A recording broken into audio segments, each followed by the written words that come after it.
There's one thing that the Avatar world makes clear: bending is awesome.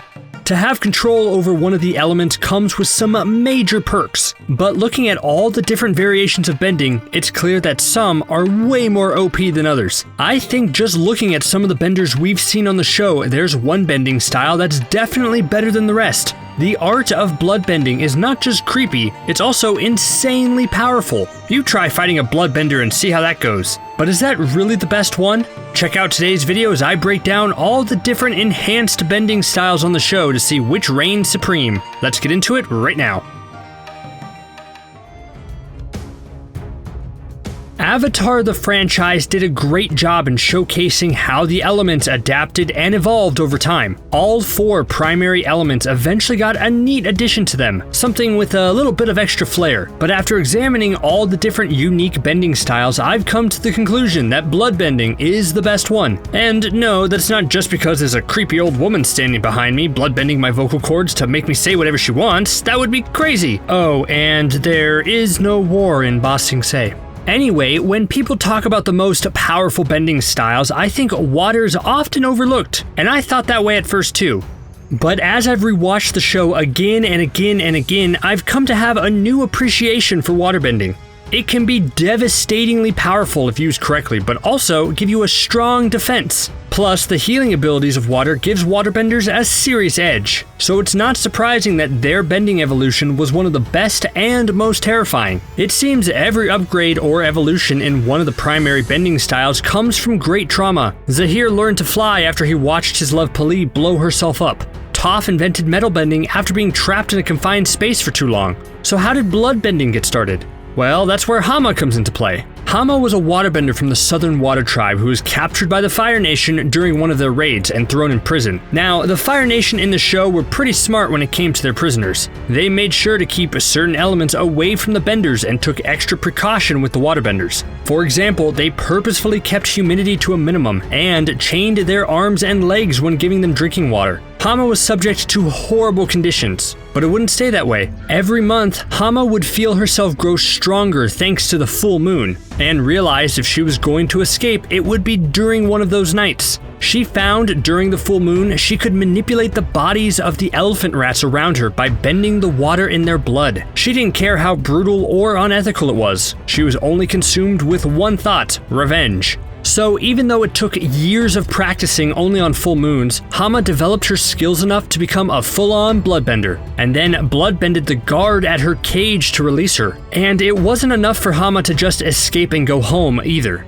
No, she moved to a Fire Nation village where every full moon she would bloodbend the Fire Nation villagers and keep them chained up like she was back in the day. When Team Avatar came strolling in, Hama wanted to make Katara her heir and pass on her new waterbending ability too, but Katara recognized how dangerous this could be. She watched Hama drain the life out of nearby objects in order to draw water from them, and eventually, Hama revealed her true intentions. Although Katara was initially against something as cruel and unethical as bloodbending, she was forced in a position where she had to bloodbend Hama in order to save Aang and Sokka. And think about that for a second. Hama's bloodbending was so powerful that she incapacitated the Avatar instantly and almost killed him. It was only because Katara had to resort to bloodbending to stop Hama. Katara had to do an evil thing to prevent an evil thing, and that's what makes bloodbending so dangerous. Anyone who could do it could mostly win any fight imaginable, and it would be tempting to use it to beat your enemies by forcing them to stand down.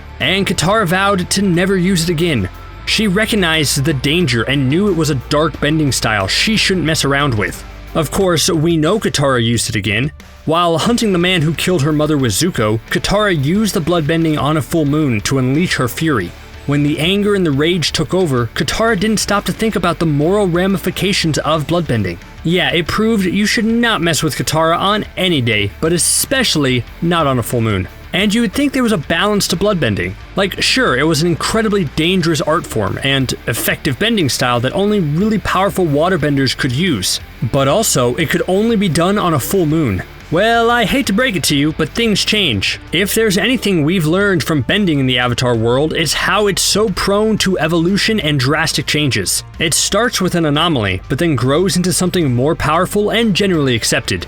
That brings me to Yakone, a powerful crime lord in Republic City that an adult Aang and his crew had to deal with. You should know at this time, bloodbending was officially banned from being taught in Republic City, which means there were a growing group of waterbenders who could perform this terrifying ability. Though Yakone seemed to have brought it to the next level. He was able to bloodbend without a full moon. Now this was a total game changer. Bloodbending without a full moon lifted the biggest restriction on the ability, and suddenly it became the most powerful bending style. Though at first, no one could believe it was possible. Yakone's whole defense at his trial was how it was impossible to bloodbend without a full moon. Though the council, led by Sokka, was pretty smart. Sokka basically said, yeah, it should be impossible, but I've seen some crazy stuff in my day, and bending has always been able to evolve. So yeah, this guy probably did it. But that led to Yakone fully unleashing his might by bloodbending the entire room of people, including Sokka, Toph, and Aang. And he did it all without moving his hands. That much power was incredibly dangerous in the hands of a criminal bent on ruling Republic City, and Aang knew what he had to do. Yakone almost ended the Avatar, but thankfully the Avatar state helped Aang out of that bind, and Aang took away Yakone's bending Fire Lord style. And you would think that would be the end of it, but nope. Yakone eventually broke out of prison and fled to the Northern Water Tribe, where he had two sons, Noatak and Tarlok. And surprise, they were both waterbenders too. Yakone started to train them at a young age, and they grew to be powerful bloodbenders as well. In fact, Noatak, who eventually became the villain Amon, upgraded bloodbending even more so, by developing the ability enough where he could block other people's bending, by making it seem like he was taking it away completely.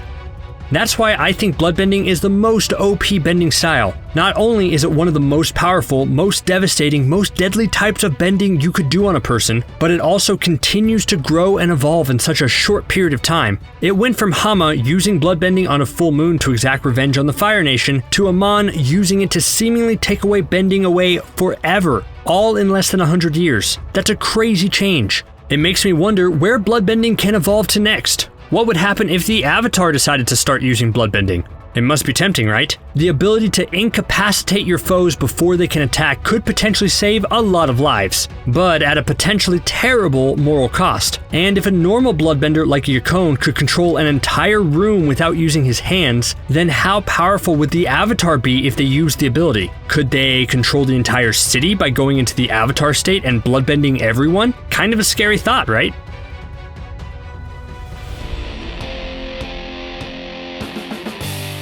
Okay, I've spent all this time talking about how bloodbending is the most broken bending style, so it's only fair that I mention some of the other bending evolutions that we've seen so far and compare them to bloodbending. The other big one that is most comparable is metalbending. Toph invented this earthbending level up after being trapped in a metal box and learning how to bend the sand the metal was made out of. This eventually led to a complete change in earthbending practices, where metalbending was widely taught everywhere and it became a staple in Legend of Korra. Not only was the police force in Korra mainly metalbenders, but there were cities like Zaofu, which Suyin founded as an entirely metal city devoted to metalbending. Now, earthbending was already a pretty strong bending style in The Last Airbender because mostly everything was made of earth. But there was a huge technological revolution between The Last Airbender and Korra, where things made of metal became the norm, and it just goes to show how much earthbenders adapted to the increasingly metal world. And of course, earthbending had another huge upgrade as well with lavabending, which in the hands of someone like Ghazan could wreak havoc and destroy everything it touches. You know how hot lava can be? Yeah, it burns everything it touches, and it's way deadlier it seems than just normal firebending, which is interesting. And thanks to Legend of Korra, we've seen how deadly lava bending can be, with things like Ghazan completely tearing down the wall in Ba Sing Se. Now that's a powerful bending style. Though I still think bloodbending is more powerful than both metalbending and lavabending. Even though lavabending has a raw, destructive strength to it, it's too unwieldy and harder to get under control. And for metalbending, people like Kuvera were already figuring out ways to avoid the metalbenders, like how she made her giant robot made out of platinum. But there isn't a way to block bloodbending like there is with metalbending or lavabending. You just basically have to hope whoever is bloodbending you is gonna let you go or make a mistake, which doesn't sound like a great battle strategy, does it? And what about the other bending styles that aren't just variations of earthbending? Sure, I could mention how Zahir learned to actually fly, and while that's a neat magic trick, is that really better than bloodbending? Nope. That leaves things like lightning bending and swamp bending. For the later one, swamp bending, I think that one just goes to show how innovative waterbending can be, and it was a precursor to bloodbending. After all, swamp benders like to use vines and other swamp plants to bend, using the water in the plants around them. And using the water in living things to control those living things is exactly like bloodbending, but you know, just way less creepy. And lightning benders started off so unique and different than anyone else.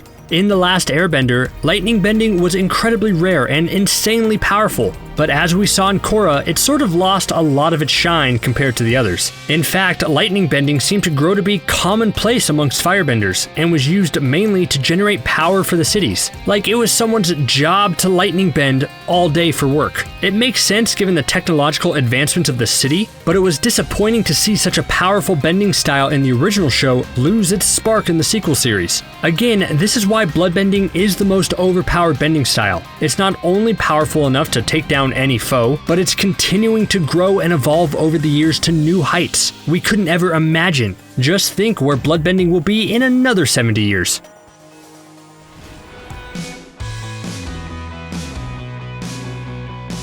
What do you think? Do you agree bloodbending is the most broken bending style, or do you think another one is more powerful?